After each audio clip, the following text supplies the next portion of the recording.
Dino from Digitspin Crypto, and today we have a special guest right there. Special guest. We are going to do a pre-recorded interview that we just finished with this special guest, and we're going to bring it to you right now, and you're going to have a lot of fun, learn a little bit new stuff, and hopefully you'll find it really interesting. So I want to thank you for visiting Digitspin Crypto. Please make sure that you like, comment, and subscribe. That's important. Make sure you put in the subscription. That allows us to do more stuff for you and gets us in front of more viewers for Google, YouTube. All this is important. And don't forget to spank that like button. Put a comment down below. We're going to be thrilled to hear what you have to say about our special guest. We were pretty excited to get him booked on the show. And what I like to say at this point is let's get to it.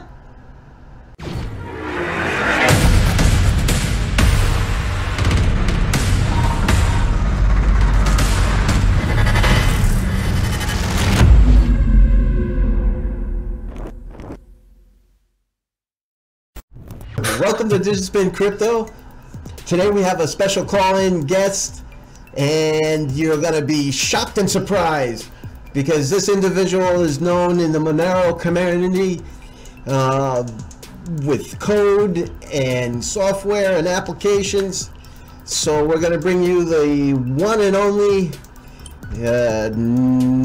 Knife-A-Pie. Hey, welcome, you there? or hello, or whatever the hell I'm supposed to say. There he is, Mr. Knife. Am I supposed to call you Mr. Knife? You can call me Knife, that's okay. Call you Knife. Alright, let's do that. So, what I wanted to talk to you today, Bay, is ask you some questions and see what you got going on in your life and what kind of new projects and things that are going on. So I want to thank you for joining the Digitspin call-in show. Of course, anytime.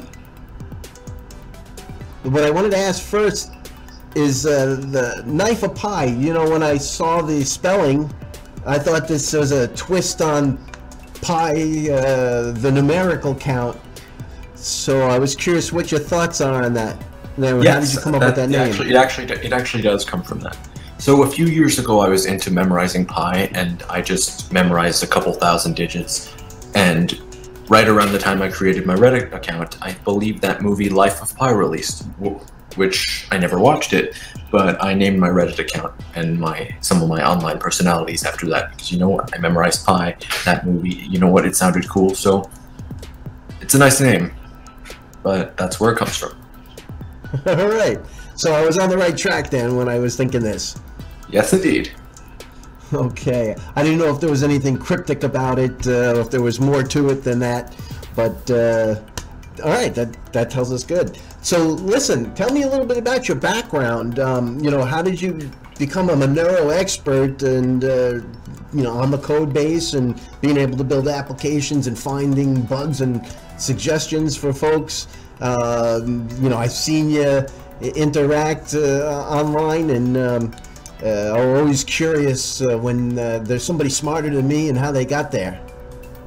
Well, I actually only got into crypto around the middle of 2017, and it was through mining, because at the time I had a bunch of computers in my house, and I was rendering fractal art on them, which was very nice, and I sold some fractal art pieces, but it wasn't generating money directly, and so I thought, you know what, I can do better and directly make money with these machines, and I found out about crypto mining, which is what I started to do. And so that's how I got into crypto. And I had actually heard about Bitcoin a long time before that, in 2013, by watching one of Rogamp's ransomware videos, and they demanded Bitcoin, and I thought, you know what, maybe I should buy some Bitcoin. And Bitcoin was $300, and I did not have $300. No, So, you weren't part of this ransom thing, right? You were. No. I was watching videos about it, and I heard about Bitcoin. I thought, you know what, this sounds they were cool. bringing money in, you know, when they were ransoming people. Yeah. All right, so but that was cool. Yeah, and it sounded cool, and I just didn't have the money for Bitcoin, so I passed. And then I came back, and Bitcoin was $2,000, and I bought. That might shock you. Yeah, but I bought a few Monero, and then I started mining for a while, and then I stopped. And I made a lot of other crypto from doing things for various people, and I'm sure we'll discuss that later. But very well. Yeah. Wow, that's awesome. Now, you obviously you collect cryptos. Is the Monero base code types of cryptos your favorites, or you pretty much you don't? Well, I've done the most research into the code base of the Monero-based cryptocurrencies, so I know them inside and out. Most likely because I work for a wallet that is based on Monero and will be supporting Monero-based coins, so I have to know it, or else I'm not going to be working for CakeWallet much longer. Okay, so that's where you got most of your Monero experience. It's because of needing to know this, and so that's where you spent a lot of your time and research and energy. Yes, indeed. That makes a lot of sense. I know that when you get forced into doing a particular it's a trial by area. fire. Yeah, and then you end up having to become an expert at it. So, and I wanted to talk about that because from what I understand, you're on a development team for CakeWallet, and I think that's probably where you got your connection, is it not? Yes, it is. Okay, very good. Go ahead. I'm sorry. That's the source of some of my fame in the crypto community. But I'm sure there's also a lot of drama with Electroneum, which, if you'd like to discuss that, we can later. But I think drama is an understatement for... Drama? You think there was drama, huh? Oh yeah, drama. Yes. Are we talking explosive drama? I think we're just talking about death threats and not getting a lot of sleep drama, but that's close enough. I want to really talk about all the good things you do, and we'll go along on that. So, since you're working with, and you do this type of development, and you end up working on the Monero code base, what Monero coins do you really like? I mean, tell me about the coins that you think are doing it well, and it's not to put any coin down or to make one any better than the other. I'm just kind of curious from your point of view, and working with CakeWallet, obviously that's going to give you a unique perspective. Well, from a scientific point of view, I have an interest in Electroneum, because the whole point of Electroneum is, let's take Monero and then turn everything the opposite way. Let's remove privacy, make it a little bit more centralized. So that's interesting to me, although it's not something that I personally would agree with. And another Monero-based coin that I have a lot of interest in is Loki, where it's basically... Yeah, I've seen Loki. I've been mining Loki. That thing is, it looks like it's been pretty good. I've been mining it on the side. I've been collecting like 80 coins a day. I threw $1,000 into it when it was $1, and now it's 20 cents. Oh, good job, Knife. Yeah. Good job, Knife. But that's why I mine them, and I don't purchase them. When they're brand new, I just mine them. I used to mine a lot, but now I'm back to rendering fractal art. But back to Loki, I think it's really interesting. And I've talked personally to developers who told me some things that I should not talk about, because they haven't revealed them yet, so I'm not going to say anything. But I think Loki is a really cool coin. That's one of the other interesting Monero-based coins. There's Masari, which is also interesting. I'm sure you've heard of it. Which one? But Masari. Masari, which is basically, I would call it Monero Lite. Okay. I haven't done a whole lot of research on it. I know of it. It's on my list of ones to hit. I've been tinkering with the BitTube one. And, and playing around with that. Hey, wasn't there something going on with BitTube and Trade Ogre or something I was reading somewhere, or is that my imagination? Pretty much I think just every crypto that's Monero based is listed on Trade Ogre. They just put everything there. Trade Ogre and Altex are the two that put all of them there. There was something about a double spend on it, and they had it in maintenance mode or something like that. And I don't know. But I went to look at Trade Ogre and I didn't see it in maintenance mode at the moment, but it was supposedly, I think it was yesterday, and and I do so much with crypto, I don't know if I'm dreaming half the time or I'm reading it and I'm remembering it, so because I go to sleep with this stuff in my brain. I'm sure you do the same thing. I know when you code, you know, I would always find my answers in the middle of the night. I've had dreams about coding before. It's very strange, but it happens. Absolutely happens. It does. It does. You're sleeping, and the next thing you know, you're like, oh, I forgot that variable. Darn it! Or I pulled the wrong array, and you know, and it's like, I gotta get back to work. You know, and you want to fix it real quick. Believe me, I get that. I get that a lot. So you got, so you like BitTube then? I don't actually know that much about it. I haven't done that much research into it. You haven't done that much on that. Yeah. All right, and so obviously, like, I think Graft is interesting. I think Graft is interesting, but I think their development team needs to focus more on development because they had all these attacks with the nice hash, same as the Electroneum had. Right. But it's kind of a hard problem to solve. But other than that, I think it's an interesting project. Right. You know, they had to go back to that ASIC on the Electroneum, and you know, it's a twist. You know, you love the GPU solution, but you know, they were definitely getting their hat handed to them. Being and I had offered them to write a new hash algorithm that would not be vulnerable to nice hash attacks, but they said no. Okay. Well, that's unfortunate. I'm sure they probably have their reasons. It's well, they said no because they didn't say no to me. They said no by forking back to ASIC, so it was not a direct no. Okay, so they knew the direction they needed to go, and yeah, and they decided just to do it that way.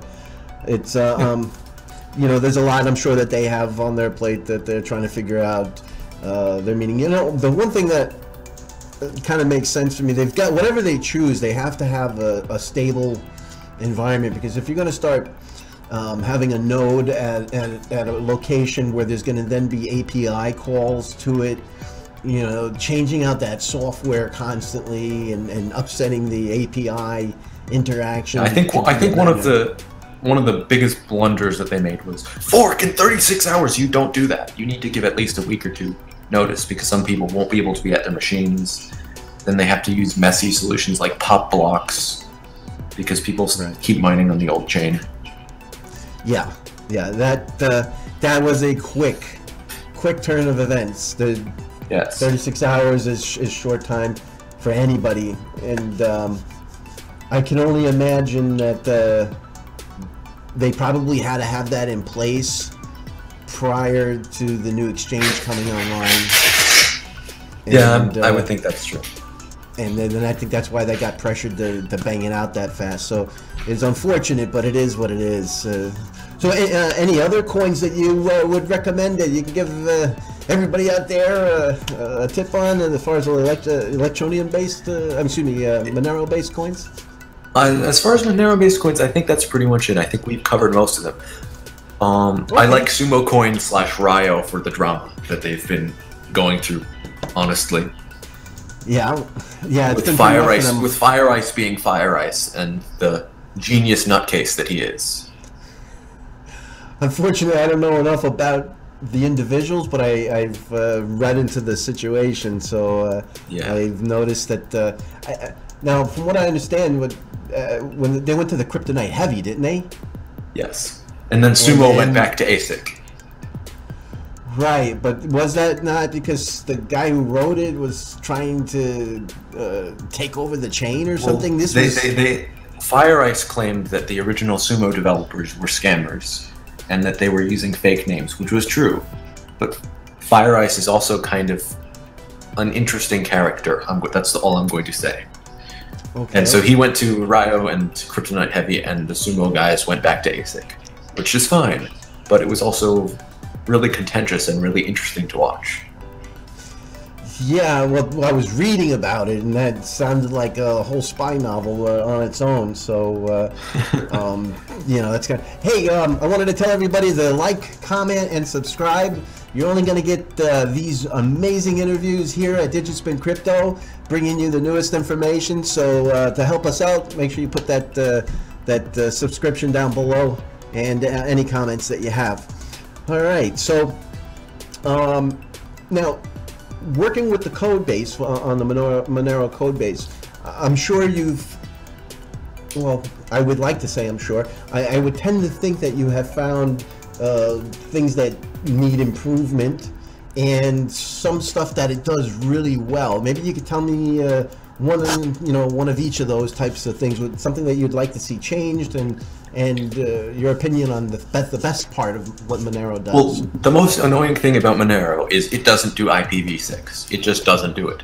So really? Yes. And now the worst thing about this is that some people use phones with T-Mobile, and T-Mobile only allows IPv6.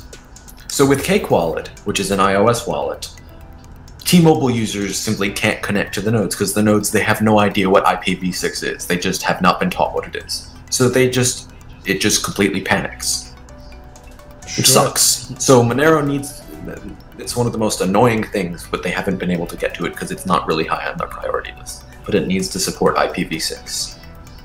Now, for the folks out there, the IPv4 and the 6, you know, when you're used to your set of digits, you know, go to 192.168.10.1, whatever it is.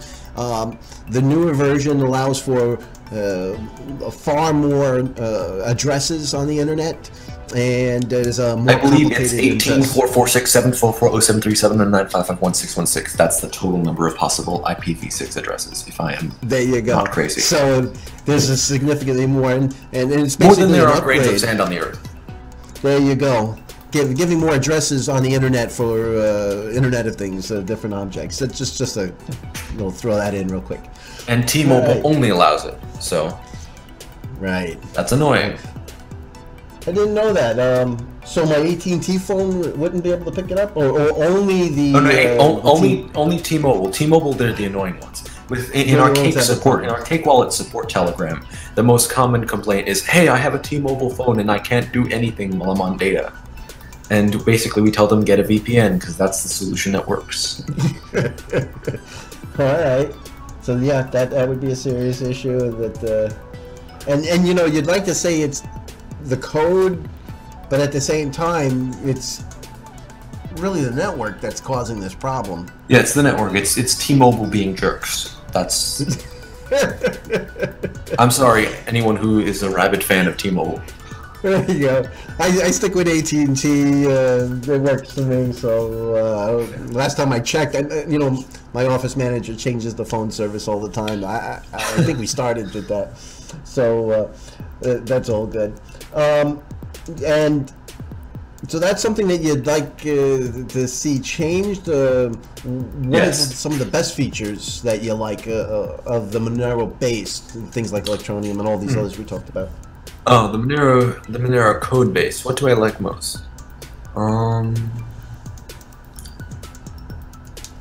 That's a tough one because there are a lot of things that the Monero code base does really well. It seems like it. I don't think there's any other code base that has been tested by fire. I think the forkability, really. It's just that's part of the reason Electroneum chose it, because it's so easy to fork Monero. Okay. Unless you make mistakes. Yeah, unless you make mistakes like forgetting to remove 202.6.12, which they did. Which was a defective. What was that? A defective or a bad block? So back in 2014, there was this attack on Monero, and they attacked at block number 202.6.12, and they basically made this an invalid block. And then Monero had to go back and change this invalid block and say, you know what, this invalid block is actually valid. And now with Electroneum, when it came to block number 202.6.12, it still had the logic saying, okay, this block needs to have this particular hash, or else it's not valid. And so you can't get a block with that hash, so obviously the entire blockchain would have stopped.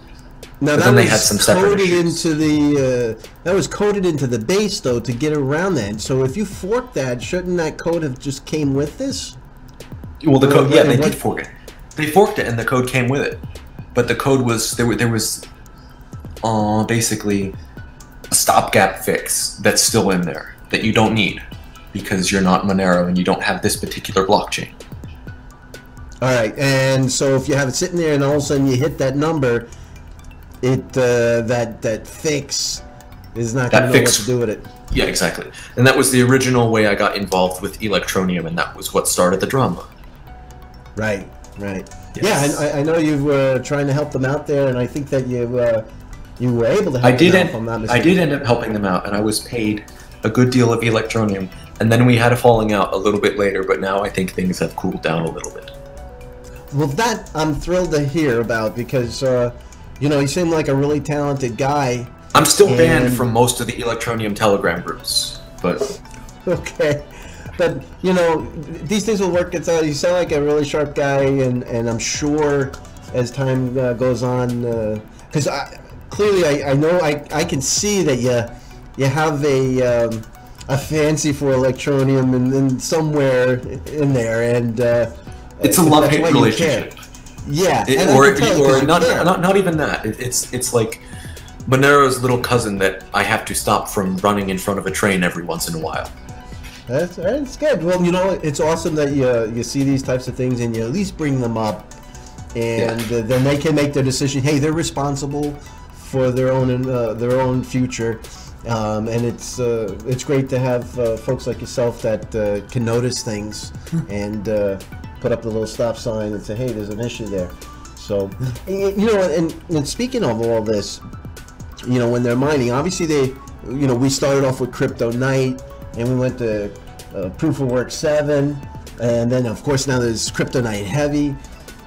Let's have you tell the audience. Maybe you could tell me what the differences are between the three of these, and what exactly they did in Proof of Work 7 that isn't in Crypto Night that stopped the ASICs from working, and your best perspective on that, what they did. So it's actually a phenomenally tiny tweak. It's insidious, but it's tiny. I think it's something like an XOR and a single bit flip. I think that's the whole difference in version 7 versus Crypto Night. So it's a small mathematical formula that when you said an XOR, basically looking at 2 bits of information and changing. And if one of them is 1 and the other is 0, then that's a 1. And if both of them are 1 or both of them are 0, that's a 0. And so I think there's an XOR in there or something and a bit flip. I am probably wrong about this. But it's a really tiny change. To your knowledge, it was a really insignificant change, but enough to obviously, because an ASIC, as I was telling the audience, you know, before, is basically when you're using the ASICs, you're making the hardware. The hardware becomes the software basically, and it's literally. It's hardware designed to do one thing. Exactly, and it's circuited to that algorithm. So by changing that mathematical formula, the ASIC is still doing it the old way instead of the new way, because it's hard coded in manually into the system, into the hardware. So, all right, so that makes a lot of sense. Now, what exactly is Crypto Night Heavy? Obviously, I've been messing with it. I've been taking a look at it. And I know you were talking about is that now this Fire and Ice guy? Is he the guy who invented this thing? Yes, he did invent this. He did invent that proof of work, and he basically took out everything that was in the original Crypto Night and basically created a completely new hash algorithm. So it's very different from the original Crypto Night. So it has nothing to do with it. It's a far more complicated algorithm. It's not far more complicated. It's just different. And the whole point is security through obscurity. So as long as Ryo, whoever uses Crypto Night Heavy, is small enough that it wouldn't be profitable to make ASICs, nobody's going to make ASICs. That's the same logic of Vertcoin and anybody else who creates their own hash algorithm. All right. Because I did notice it took up more resources. There was a little more heavy, because you know, I like to run the Crypto Night algorithms on my machines. I save probably 20% in my electricity, Yeah, they're nice and executing. Cool. Yeah, it's you know, it's kind like if you mine Ethereum, if you mine Ether, that's gonna cook your computer. Ethereum is rough, especially when you're running the Claymore dual algorithms. Oh damn! It sucks down the electric, and it keeps them high. I think the only thing that comes close to that, or is worse, is probably the Ravencoin, the what's that, the R16 algorithm. X16R. X16R, that goes and it vibrates through different types of algorithms. It's just your GPU. That one is really interesting to me. I think it's even FPGA resistant. Yeah, well, here's the thing with the FPGAs. The FPGAs, you only have a limited amount of circuitry inside of them that you can burn. You can program them to do. You can program to do any one thing, but only that one thing. Exactly, and here's the issue: is that there's only so much circuitry inside the program to do to hardwire it inside, because you burn it and now it becomes like an ASIC until you wipe it and then you can burn it again. Problem is that there's probably only about 25 or 30% of the algorithms will fit in these FPGAs. So you're not going to see an FPGA for every algorithm, depending on how complex it is. And going back to the X16, I think that is one that would be a problem because it's compiled of so many algorithms. I don't think you're going to snap it into an FPGA anytime soon. Yeah. But I know that. Sorry. Yeah, I think that one is just far too complex because there are some massive number of combinations. I think 16 to the 16th, if my math isn't crap, but you can't fit that many on an FPGA. No, it will be hard to fit one. Out of those 16, I bet you only 6 of them are capable of actually fitting in an FPGA. No, I'm sure you could fit all. I'm sure you could fit all of them in one single chain on an FPGA. They did it for an ASIC for Dash, but all of the different combinations. On an ASIC, they would have a set of circuits that run each of the algorithms, and then you would then swing it around to whatever algorithm is required on that ASIC. It could be done, but it could be done. Yeah, but it's. But it basically. But the FPGA is a problem. Yeah, you'd be getting closer and closer to the thermodynamic limit. There we go, and the capabilities of the piece. All right, that's pretty awesome. So now, when you're mining, obviously you need your mining software, and then there was some famous people that have wrote lots of different of mining tools. A lot of them are packaged in an EXE, so you can't get inside of them. Some of them compile on the fly and they're open source. And I noticed that the newer ones that have come out these days, I saw Stack and Cast, which has been relatively new, and I tried the Cast and it seemed to perform a little bit better. I don't know if you've had an opportunity to play with any of the mining software. I used to mine, but now I'm back to rendering fractal art on my machines. But I pretty much only used Stack while I was mining, and I would eagerly await the next update, in the hopes that it would be faster. Right. Well, all right. So you haven't had a chance to play with the Cast yet. I don't really have that many powerful GPUs. I used to be pretty much a CPU miner, since I had a bunch of machines in my house and cheap electricity because we have nice solar panels. There we go, the solar panels. That's one way to pay for things. It would last about probably about 6 minutes. All of your power reserves, if you threw a couple of GPUs on that, it would just suck down the energy. Yeah. I don't have a lot of machines, but I could take a look. It's like leaving a 1300 watt blow dryer on each rig, just letting it sit there and run. ASICs are just a nightmare. I haven't had the dubious privilege of ever being near one, but apparently they're so loud that they'll blow your ears out.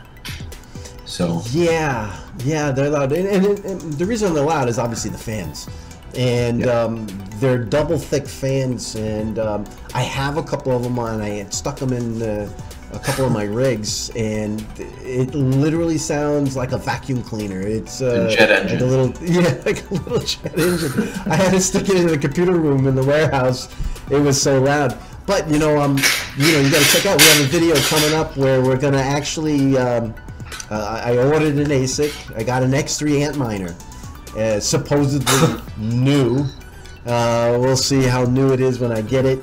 No, it's never new. Bitmain always mines on their miners before they sell them. Did you see where Zuko of Zcash, he talked with Jihan Wu of Bitmain, and his whole point was he sounded genuine about not mining before we released the miners. He sounded genuine. He looked like he was being seriously Zuko. Yeah, that's highly unlikely.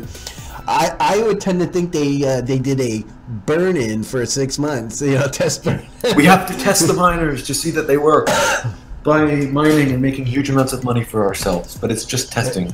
Don't worry. Yeah, exactly. Because they can make, being the first one on there, they could pay for the entire development and R&D with the money that they make from that. Before they even sell them, then they get them out there. But so the good news is I got one on order. I'm expecting it in the next day or so. Matter of fact, the power supply came in today, and so have fun with the new door stopper. Yeah, I'm gonna give it a shot and see how it turns out.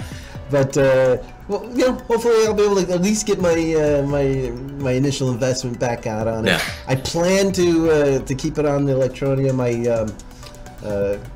You know, right now I think obviously it depends on the price of Electroneum, but as of right now, today's date, you know, it'll bring in about $15 a day, and no, which is not too bad. Yeah, it's, you know, I was noticing a lot of the other kryptonite based coins, you know, in that $12 to $15 range, and they seem to stay in that area. So, you know, it'll make me 30,000 coins a month, approximately. So, speaking of the other kryptonite coins, I'm going to make a prediction here. Bytecoin. Hey, right. Bytecoin is going to go through a 51% attack in the next year or so, because their block rewards are running out, and they have their block rewards is going to be absurdly small, so it's going to get 51% attacked. Now, they're using ASICs, aren't they? Yeah, they're on kryptonite, but that doesn't matter because it'll be less and less profitable. So people will stop mining, and the network hash rate will go down. If the block reward does not go up in price to compensate for the division, you have a problem. Absolutely, yes, exactly. People will jump ship. But the block reward is going to drop to 0. So. That's going to be so early. How long has Bytecoin been? Now, Bytecoin's been around a while. It's been around since 2014, but they claim it's been around since 2012.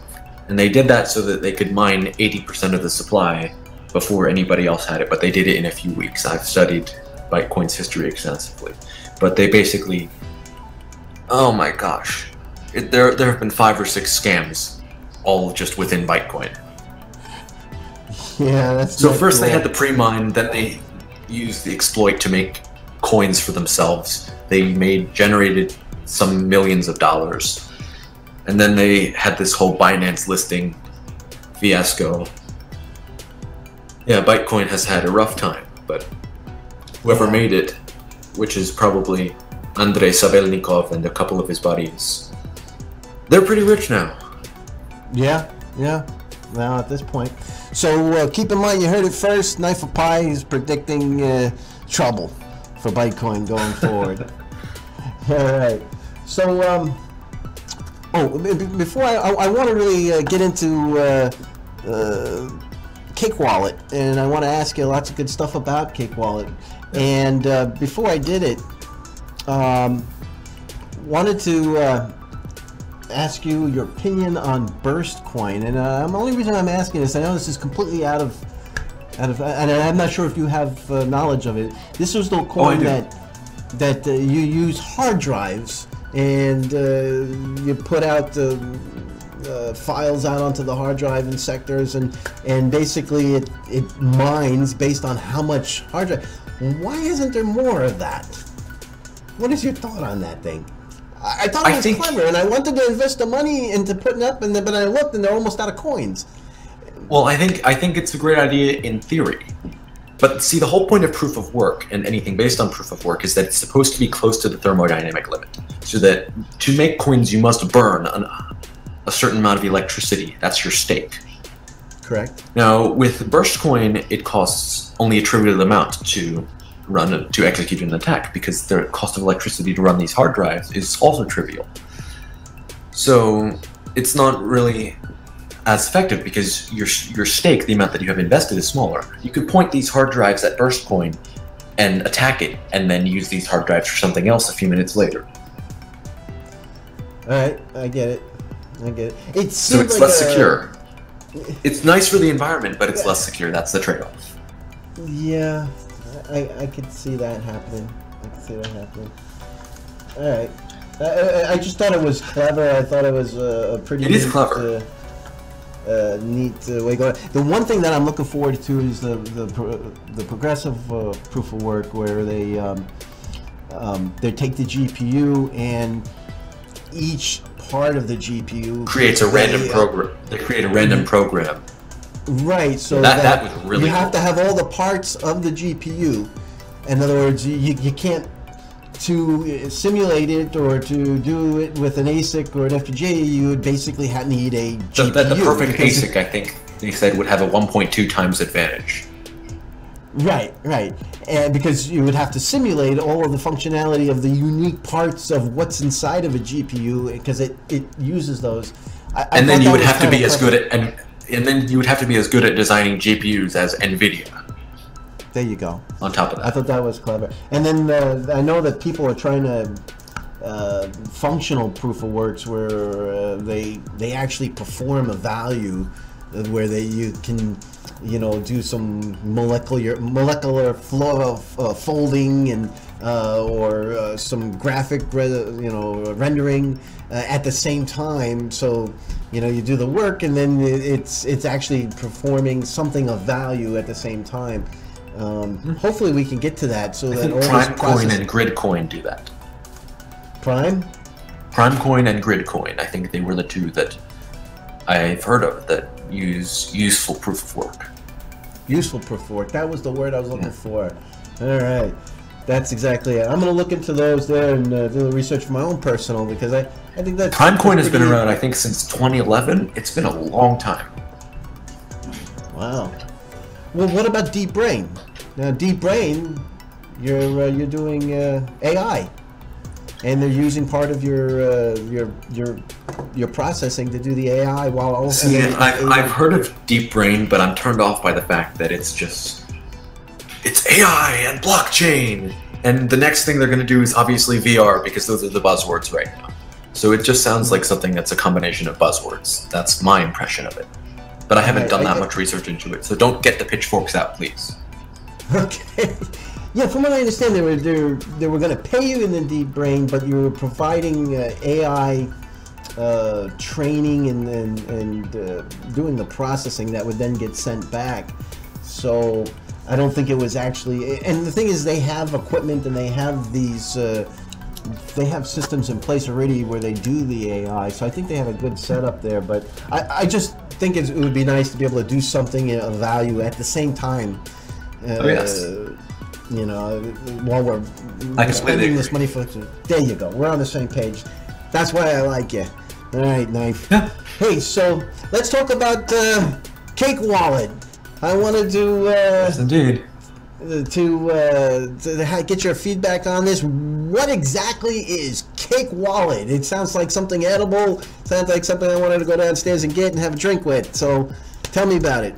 So Vic got the idea for the name of CakeWallet from, well, there's Bread Wallet for Bitcoin, there's Toast Wallet for, I think that's Ripple, there's Loaf Wallet for Litecoin, and you know what? He decided CakeWallet, since let's do other things that are baked. And back in... I didn't know there was all those wallets for the other one, so that's funny. Yeah, they're all mobile wallets for cryptos. And so sometime last year, he decided, you know what? I should create a crypto wallet for a coin that doesn't have one for iOS. So he hired Mikola, who's a Ukrainian developer and a really great developer. and he disappeared for 2 months, and then he came back with CakeWallet. And they released it onto the App Store. It came out of nowhere. I was pretty shocked at the time because I had been busy calling out XWallet, another iOS wallet which had some questionable practices, where they took a developer fee, but that would have actually reduced your privacy. And their privacy policy was pretty creepy because they said all of your transaction details will be revealed to tax authorities. So I was... They went out of their way to say this and to do this? Wow. In XWallet's privacy policy, which was an iOS wallet that was about to be released for Monero. Sure. But in any case, CakeWallet came out, and so how I got involved with them was that I have an iPhone and I needed to use Monero a lot because I like my privacy, and so I got into testing CakeWallet for these guys. And slowly we got closer and closer until I basically became a part of the team, and now I'm actually a part of the team, and it's pretty great. Wow, and this is where you've got your experience in the code base, is being able to. Yeah, a lot of my experience comes from there. So, I noticed that you know, this has gotten a lot of attention. Even it was Spagni, the Fluffy Pony. He even approved this. He's made this like a Fluffy Pony approved product. How did that happen? I actually have no idea. I would suspect that he opened up the App Store, downloaded CakeWallet, and decided to start using it. But I was actually pretty surprised because my Monero is also making an iOS wallet for Monero, and they have an iOS wallet, and he's a lot closer with my Monero than he is with us. But it was really cool to see that he uses our wallet. And I asked him about it when I met him a few months ago. Yeah, I was reading online. He seems to be real happy with it and thinks it's a pretty upstanding project. So thanks, Rick.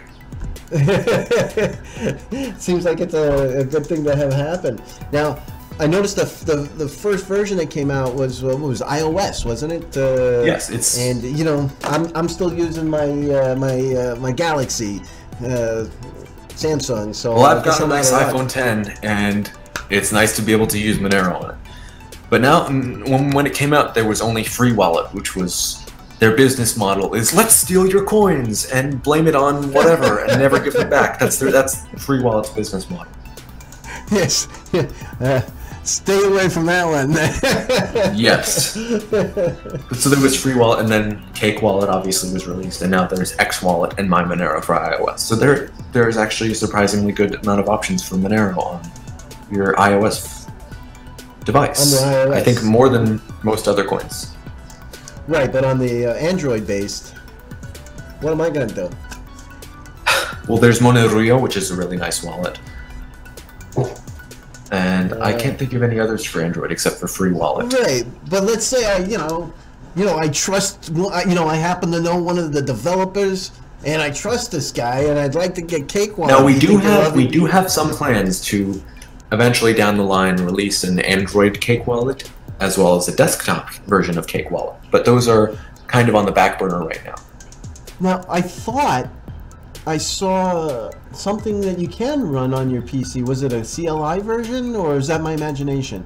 No, I don't think we haven't released anything yet. I think what you saw was the My Monero desktop beta. Right. Well, My Monero has they have both a GUI and a CLI web version. No. My Monero is the unofficial one that's developed by Paul Shapiro and a few other people that I can't think of. Okay. All right. So that's where we are. All right. So if I got an Apple phone, I'm gonna go to the Apple Play Store or the Apple Store and download the Cake. Yeah, Apple Store. And hopefully we'll have a redesigned version up by then. Probably. Now, they're not. Did Apple give you guys a lot of pushback on the when you're trying to get it in the store? So they give everybody a hard time. Vic told me when he was first trying to get it up there, they just asked him, well, what is Monero?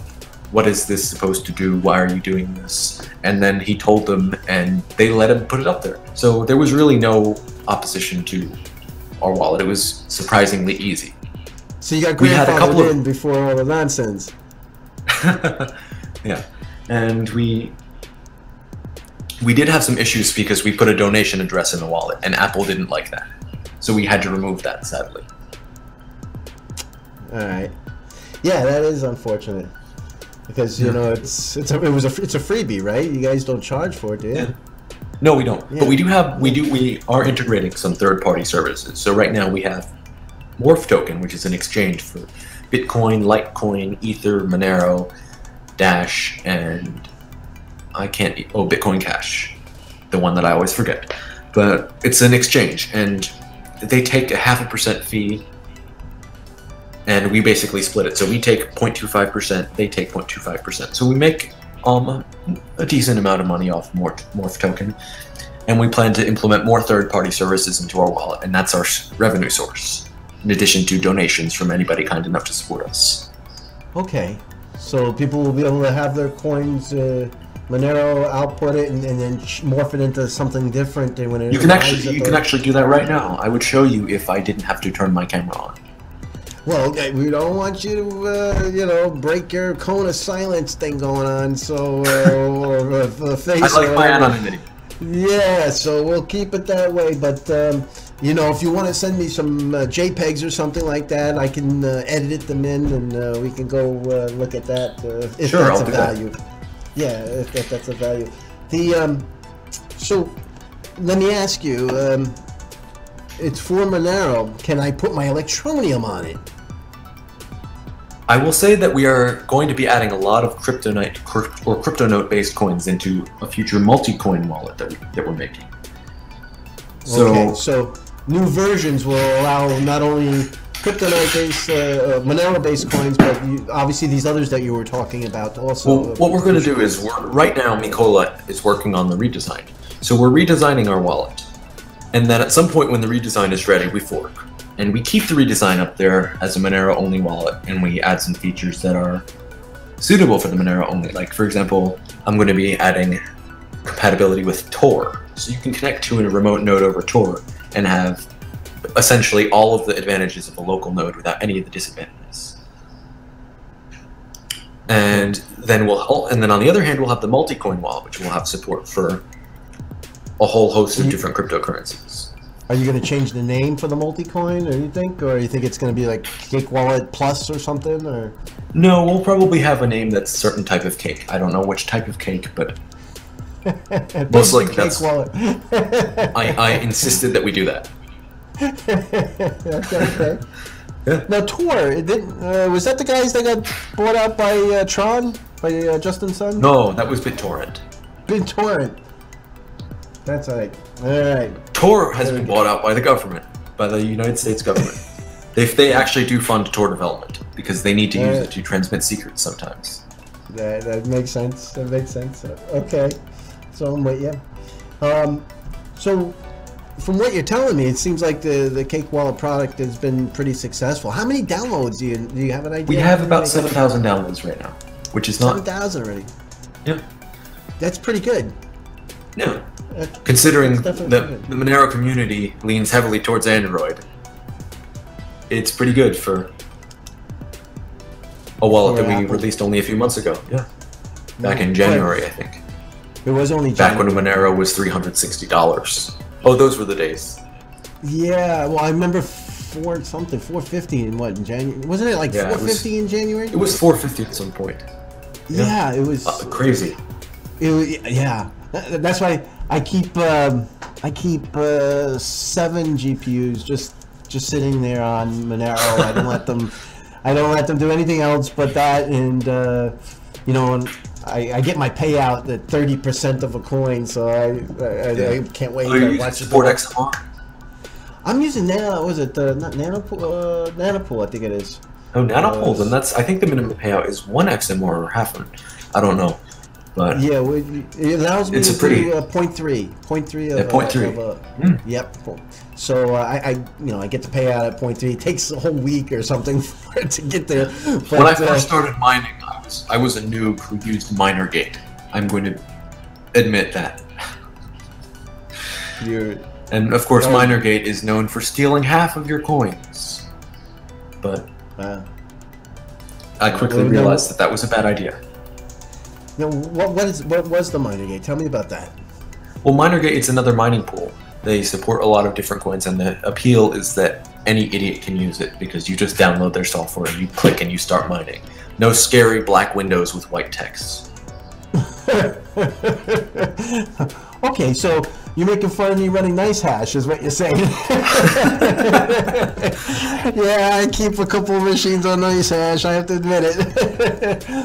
I do. I keep probably like 10 GPUs just running NiceHash. You know, I let them run. Well, so Minergate was skimming off the top. Is that what they were doing off the? They skim. I think it's more than skimming off the top. They pretty much take the whole top off. Where maybe 50 to 70% of your coins just end up in their wallets. Wow, that's rough. That's rough. Yeah, I go with NiceHash. I let them run. I keep, you know, like I have 2 rigs, 10 cards, and I just let them run. And the reason, a couple of reasons, is that I keep an eye on what they're mining, and I can see some trends and some profitability. And the other thing is that, you know, you get paid in Bitcoin. You know, they do the they're obviously they're selling it, so the people buy. No, I really don't like. I don't like the being paid in Bitcoin part, because that means that unless you specifically take action, NiceHash can see whatever you do with your coins, and I really would not like to have that. What do you mean, see what you're doing? Oh, because Bitcoin is traceable. Bitcoin is traceable, so they can see anything you do with your coins. So that's why I like to be paid out in Monero back when I was mining.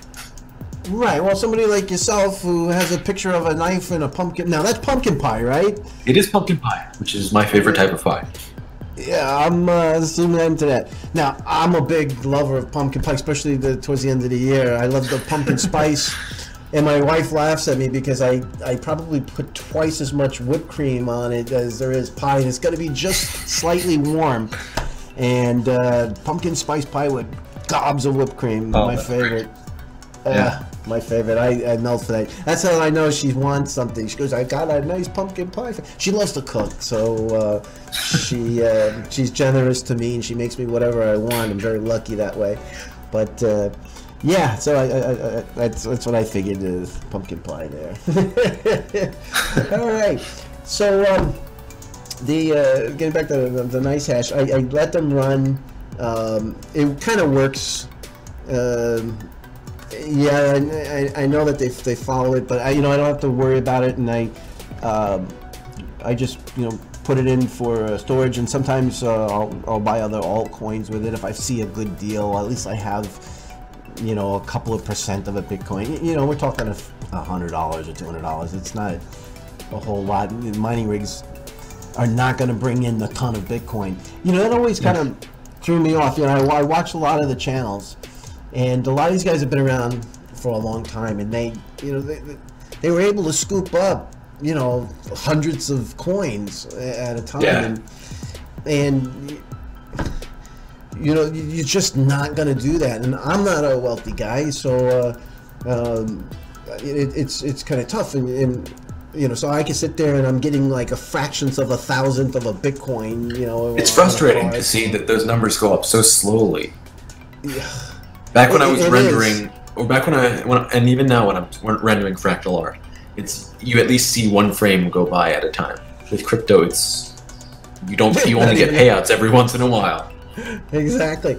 I found myself mining stuff that is really more speculative and really has no value today, because obviously the guys who mined all the Bitcoin and got 10,000 of them, or 1,000 or 2,000. That's actually, I think strategically, when I was mining, if I wanted to speculate, I mine whatever's the most profitable and then sell it and buy whatever I want to speculate in.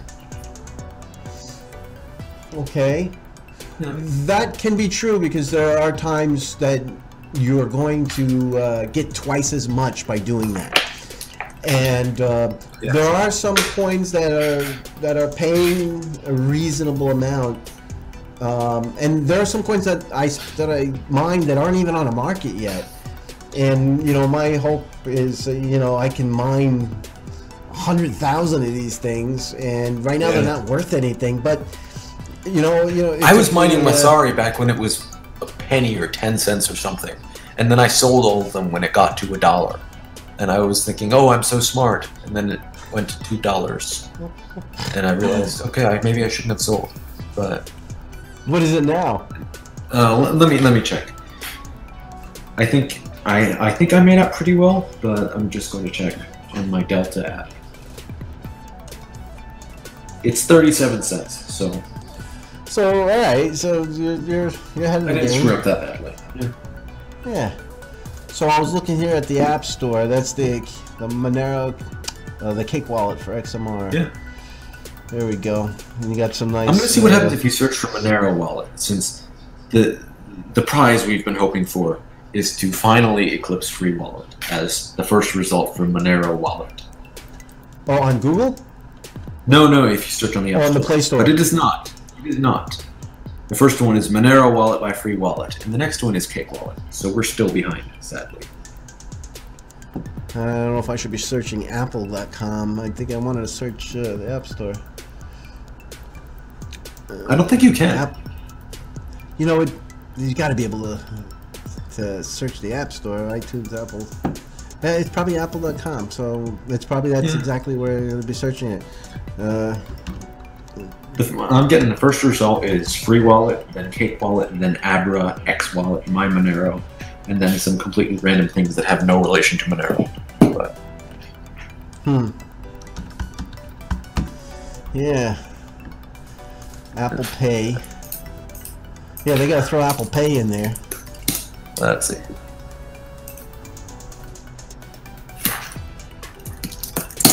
Yeah, I don't have the. I think if you go to fnd.io. fnd.io? fnd.io. You can search the App Store from your computer. There you go. So search for Monero Wallet. Okay. So the first result, of course, is our old buddy Free Wallet. Yep. And then CakeWallet. All right, so you're up there, and you got 4 stars. Yeah. How many does Free Wallet have again? They only got 3.5. Ah. It's a 1-star wallet. It's a 1-star wallet. Compared to a CakeWallet, I mean, it's a wallet where you need to register with an email and password. I mean, seriously, that is not how crypto works. Well, not Monero, at least. Yeah. That defeats the whole purpose of having Monero. But that's funny. That's funny. Yeah. You have to Google it. You have to laugh about that. All right, that's pretty cool. So what else did I have here? I got. It reminds me of trying to find all this stuff on Apple. Apple always seems to be the most difficult. Oh, we wanted to talk about that exchange. You see it right there in that second picture. That's what the exchange. Yeah, services. That's what the exchange looks like. All right. Okay. So basically, so you can choose the coin that you want to go from and to, and you just exchange. This will offload it to a third-party site. They make the change over and then send it. Yep, and then send it to whichever wallet you instruct it to. But it's very intuitive, and you can also send whatever coin and have it come out as Monero in your wallet, which is really nice.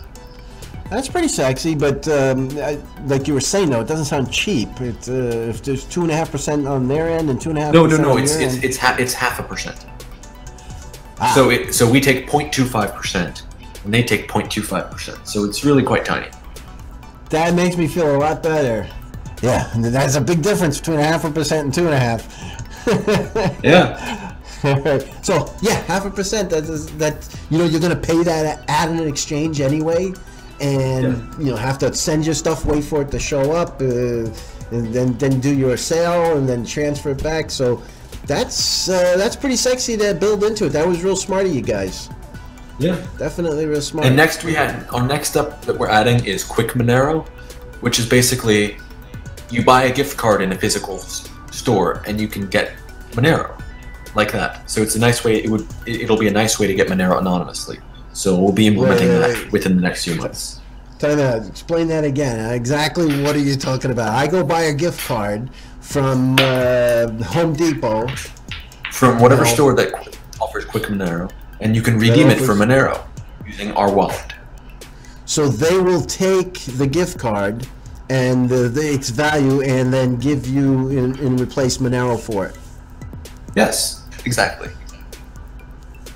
What are they doing with these gift cards? Or at least the value. What are they going to do? Obviously, they're exchanging it at a lesser value. That's how they're making their little nugget. Yeah. But the whole point of Quick Monero is to be able to get Monero anonymously. Rather than having to go through an exchange like Coinbase. But we're still waiting for them to put out their product so that we can implement it. And you're going to build that in? Yes, we are. And we also have a few more that we can't quite talk about yet. Some new features. All right, I get it. I'm gonna have to keep an eye on you guys, see what you got going on. You know, I have to say I'm disappointed. I had the very first Apple iPhone. Everybody's running around with their flip phones and everything, and I got an iPhone 1. I still had the darn thing. It could not even record movies or anything. It just took pictures very badly. It was. But you know, everybody laughed at me. What do you have a phone with a TV screen on it for? That's ridiculous. My brother used to laugh at me. That's stupid. And now we have phones with massive screens, 6-inch screens on some of these things. Yeah, but it wasn't that long ago. You know, like it was what 2008 or something. I mean, it was 2007. 11 years ago. Yeah, it wasn't that long ago. But and unfortunately, I got kind of cranky with Apple, and probably about 6 years ago, I traded over to the Samsung. But I may have to kick up one of my old Apple phones here and see if I can get this rocking and try this out. I pretty much always jailbreak. Yep. Because I like the design of Apple, but with the freedom of a jailbroken phone. That makes sense. Yeah, that makes sense. I used to get them for some of the guys here at the shop, so I probably have a couple laying around. So I'm gonna load it up and play with this. It needs to be one that can support iOS 11. We're gonna support iOS 10 in our next release, but right now it's only for iOS 11 because of some issues with libraries. That makes sense. Now, do you do the phone app part of it, or just behind the scenes coding? It depends. I've done some things like setting up our official CakeWallet node, which will be used in the next release. But a lot of the stuff I do is behind the scenes. Mikola does a lot of the code. He compiles the apps. But I did the first beta of a version of CakeWallet for other coins, like Electroneum, which I actually have it on my phone. But now it breaks whenever I open it, and I have no idea why. So I'll have to check that out later. Hate when that happens. Yeah. Yeah, you don't want that to happen to you all the time. All right. So I'm taking anything that we missed on this CakeWallet that you want to tell me about. Anything else? I think we hit a lot of it. Yeah, I think we pretty much got it. Yeah, it seems pretty sexy. So, and I think we know we hit a lot of topics.